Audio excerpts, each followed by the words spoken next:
Gaskets came with it. It's got my hand right on the bag. It's hard to believe this stuff didn't get more. And it's still, like I say, it's got the front end now, which makes it worth a whole lot more. The second owner, he bought it off his father-in-law, worked at P8 inch, we're gonna make it run, and that's gonna be about it.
You're on the spot now, Eddie. We got so many, this is timed, right, guys? Yeah. 2.5 seconds you got left, Eddie. Oh, God, you guys are putting pressure on me.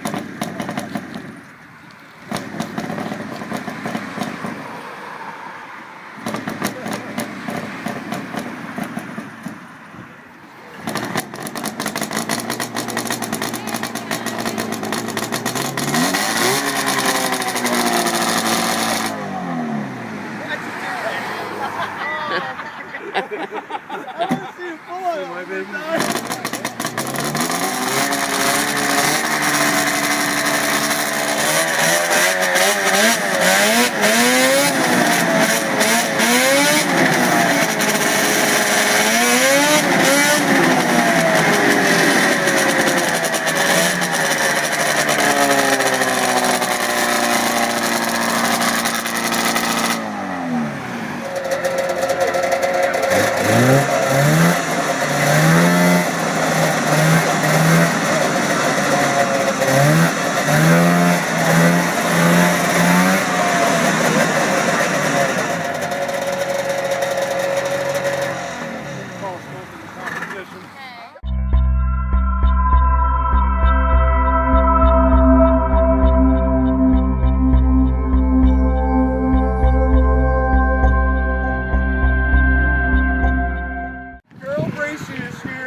And some of you are very much more knowledgeable of snowmobiles than I ever will be, but Bob is an innovator, designer of the twin tracks out there, the Raider, the Manta.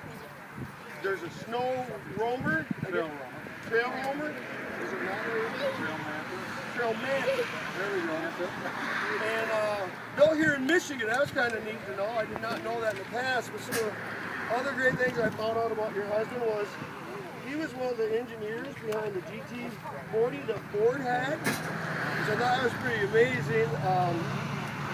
Also, I'm gonna get this. Was it the Phoenix? What was the car that he also was involved in? Fiero. The Pontiac Fiero. Help me out here. Pontiac. The Pontiac Fiero. It was Fiero, which was he took the Fiero and redesigned it. Did I get that right? He basically took a Fiero, stripped the body off from that and made it look like the 308 Ferrari. Okay, so he was behind the design of that. I did read up a little bit that he was also inducted in the Snowmobile Hall of Fame in St. Germain. It's nice that we all get together. We try to honor someone every year. So this year was Bob Bracey. He retired in 2002, and he was his own, as we call it, entrepreneur. He started his own business. I'm going to get this too. Robert Richards.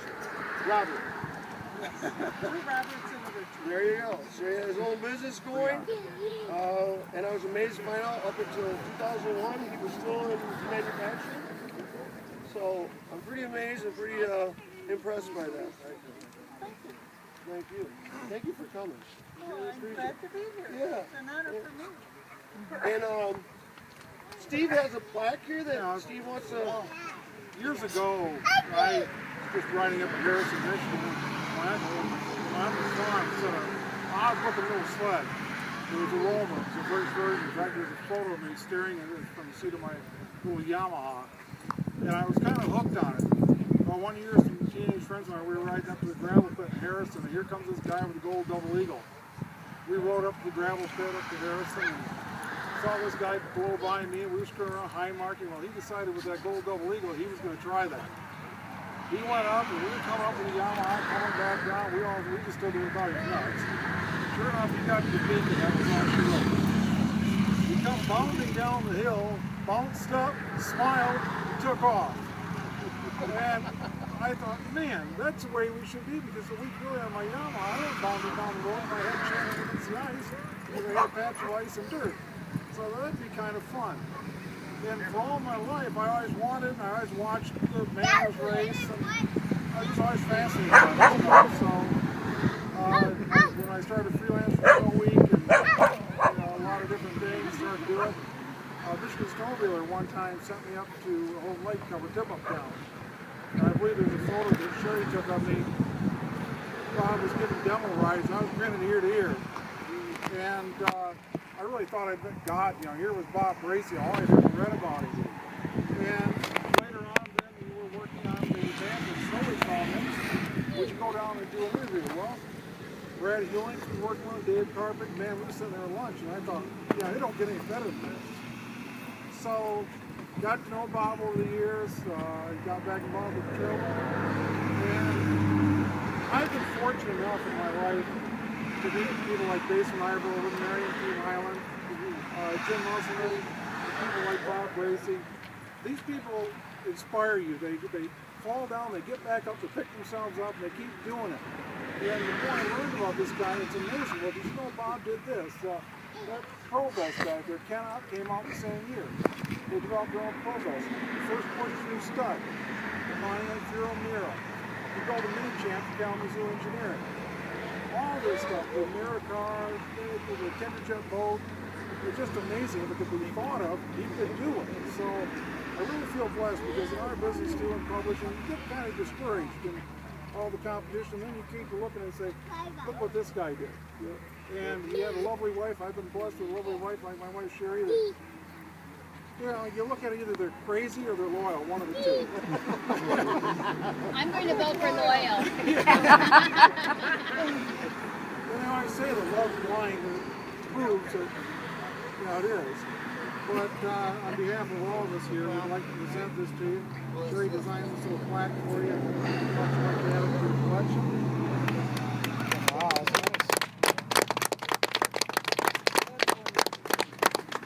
And one of our fine restaurants here, Berkeley, we offered you for dinner on the All I can say is thank you, people. Bob's had a wonderful life. He loved every minute of it. It wasn't going to work, it was going to play. And that's the way it was. It was his good job. One of his last statements to me was, I really loved everything that I've been doing in my life. I just wanted to do it a little bit longer. always. And the real regret. One thing you mentioned, we've been trying for years to get Bob. We were blessed. Carol was nice enough to give us the honor of inducting him out to the Snowmobile Hall of Fame in St. Germain a year ago. It was probably one of the biggest honors I've ever had. We appreciate it. Well, this year, about a month ago, Roger Brick called me, the MIRA flagman who's on the Michigan Motorsports Hall of Fame board. He called me about 11 o'clock at night and he said, Steve, we finally got him in. So the day after A1, on Sunday, the Michigan Motorsports Hall of Fame will be inducting Bob. Most original, sponsored by Basili's Pizza. Right here in town, by the way. Yes. Great We got pizza. some prizes from them too. And that's Al English. Al, where is he? There he is. Yeah. What? Yeah, yeah. That's the show. Sponsored by Tom Trading Co. Tim Bowen. Where's Tim? Oh, Tim with all right. Well, what I'm Tim for, you know that. Okay, so this is for best race sled. Yep. And we're going to do loudest sled together. It's a double whammy.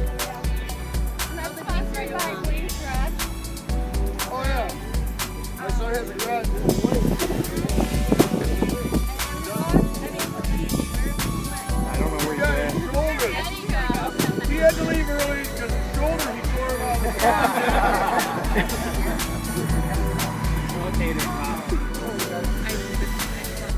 Why you doing? He has so many trophies. If you have a kid-owned sled, That is Jaden Snyder. Oh, well, Jazzy's gonna have to work it. Jazzy, you'll have to get him in a accept, so. I guess you gotta come over here. Congratulations. Shake free.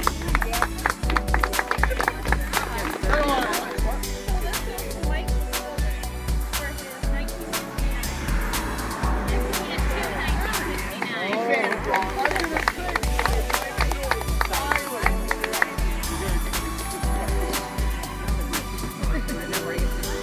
Farthest travel. That's me. I can always go home. Tim Owen. Sponsored by Shoreline Construction here in Fawell. Tim, Where's Tim from? The first one to ride one. Half a mile away. Atlanta.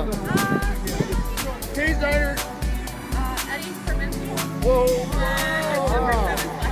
Give him a hand. Give him a hand. He needs another one. Ballot box. Okay, kids' choice. His choice.